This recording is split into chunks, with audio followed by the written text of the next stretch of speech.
میرا ایک بچہ میری بیٹی حجاب ادھر شہید ہو رہی ہے, میرا بیٹا شافی ادھر حج کر رہا ہے. لعنت ہے ایسے حج کے اوپر. تم خود کہاں بیٹھے ہو؟ یہ گفتگو غزہ کے میدان سے کر رہے ہو یا کسی اسٹوڈیو میں بیٹھے ہو؟ اپنے حالات کی وجہ سے اگر مسلمان فلسطینیوں کی مدد نہیں کر پا رہے تو اس کا یہ مطلب کیسے ہو گیا کہ دیگر اسلامی فرائض جو اللہ کی طرف سے مقرر کردہ ہیں ان کو چھوڑ دیا جائے یا ان پر لعنت کی جائے؟ آگے سے وہ پتہ ہے کیا, دیکھنا بھی کامنٹس پڑھنا تو اور کیا کریں, آج بھی چھوڑ دیں. یہ ٹرین ہوئے میں کوے کے بچے کوے کی طرح ٹرین ہوئے. تمہاری اس گفتگو پر لعنت ہے. السلام علیکم ورحمۃ اللہ وبرکاتہ. ان الحمد للہ نحمده ونصلی علی رسولہ الکریم, اما بعد. سنن ترمذی حدیث نمبر 2018 حسن درجے کی یہ حدیث ہے. جابر بن عبداللہ رضی اللہ عنہ سے روایت ہے کہ رسول اللہ صلی اللہ علیہ وسلم نے فرمایا, ان من احبکم الی وَأَقْرَبِكُم مِّنِّي مَجْلِسًا يَوْمَ الْقِيَامَةِ أَحَاسِنُكُمْ أَخْلَاقًا. میرے نزدیک تم میں سب سے زیادہ محبوب اور قیامت کے دن مجھ سے سب سے زیادہ قریب بیٹھنے والے وہ ہیں جو تم میں بہترین اخلاق والے ہیں.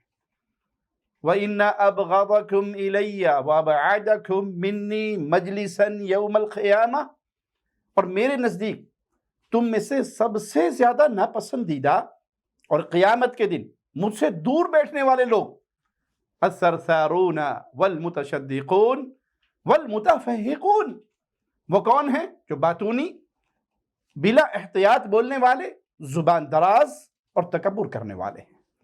صحابہ کرام نے عرض کی, اے اللہ کے رسول صلی اللہ علیہ وسلم, الثرثارون باتونی, المتشدقون بلا احتیاط بولنے والے, زبان دراز, یہ تو ہم جانتے ہیں, ہمیں معلوم ہے, لیکن المتفہقون یہ کون ہیں؟ تو آپ نے فرمایا یہ تکبر کرنے والے لوگ. مطلب ایسا شخص جو بات کرتے ہوئے بڑا منہ پھلا کر چوڑا کر کے دوسروں پر اپنی برتری جتلانے کے لیے تکبرانہ انداز سے عجیب و غریب باتیں, عجیب و غریب دعوے اور بے احتیاطی سے بولتا چلا جائے, ایسے لوگ در حقیقت اخلاق سے عاری ہیں اور اللہ کے حبیب محمد الرسول اللہ صلی اللہ علیہ وسلم کے نزدیک بھی سب سے زیادہ ناپسندیدہ لوگ ہیں. لیکن افسوس کہ معاشرے میں یہ بیماری عام ہے اور لوگوں کے نزدیک ایسے لوگ وہ بڑے باصلاحیت, بڑے باکمال, جی کسی کو بولنے نہیں دیتے. یہ دیکھ لیجئے لوگوں کے اندر بڑا معروف ایک اسکالر ساحل ادیم, اس کا یہ بیان سنیے.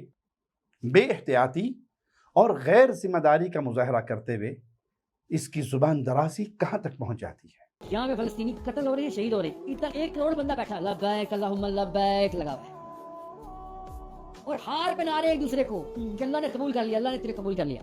ادھر میرے بچے سارے مار گئے, ادھر آ کے سارے لبیک. لبیک کا مطلب پتہ نا آپ کو, یا اللہ میں آ گیا. کدھر آ گئے مجھے تو نہیں پتا چلا, کدھر آ گئے. میرا ایک بچہ میری بیٹی حجاب ادھر شہید ہو رہی ہے, میرا بیٹا شافی ادھر حج کر رہا ہے. لعنت ہے ایسے حج کے اوپر جو میرا بیٹا کر رہا ہے میری بیٹی کے شہید ہوتے وقت. اس کے کہنے کا مطلب ہے کہ غزہ میں بچے شہید ہو رہے تو حج کرنے والوں پر یا ایسے حج پر لعنت. انا للہ و انا الیہ راجعون. اللہ کے بندے, اپنے حالات کی وجہ سے اگر مسلمان فلسطینیوں کی مدد نہیں کر پا رہے تو اس کا یہ مطلب کیسے ہو گیا کہ دیگر اسلامی فرائض جو اللہ کی طرف سے مقرر کردہ ہیں ان کو چھوڑ دیا جائے یا ان پر لعنت کی جائے؟ تم خود کہاں بیٹھے ہو؟ یہ گفتگو غزہ کے میدان سے کر رہے ہو یا کسی اسٹوڈیو میں بیٹھے ہو؟ اگر تمہاری طرح کا کوئی غیر ذمہ دار شخص وہ تمہارے اوپر یہ جملے کس دے کہ غزہ میں تو بچے شہید ہو رہے ہیں اور تم اسٹوڈیو میں بیٹھ کر بڑے بڑے دعوے اور فضول گفتگو کر رہے ہو, تمہاری اس گفتگو پر لعنت ہے. تو ساحل ادیم صاحب ذرا جواب دیجئے گا, کیا آپ پر لعنت کرنے کا اس کا یہ طرز عمل درست ہوگا؟ ساحل ادیم صاحب کیا خود کو آپ لعنت کا مستحق سمجھیں گے؟ اپنے اوپر بھیجی جانے والی اس لعنت کو صحیح قرار دیں گے؟ مزید سنیے اپنا دفاع کرتے ہوئے یہ ظالم آدمی اور کیا کہتا ہے. آگے سے وہ پتہ ہے کیا, دیکھنا بھی کامنٹس پڑھنا تو اور کیا کریں, آج بھی چھوڑ دیں. یہ ٹرین ہوئے میں کوے کے بچے کوے کی طرح ٹرین ہوئے. اور کیا کریں, نمازیں بھی چھوڑ دیں.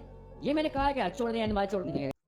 آپ نے یہ تو نہیں کہا کہ حج چھوڑ دیں, لیکن اسلامی بنیادی فریضہ جو ارکان اسلام میں سے ایک رکن ہے, جس کا حکم صاحب استطاعت کو اللہ تعالیٰ نے اور اس کے رسول صلی اللہ علیہ وسلم نے دیا ہے, اس پر لعنت تو کی نا. یہ تو چھوڑ دینے کہنے سے بھی زیادہ بدتر بات ہوئی.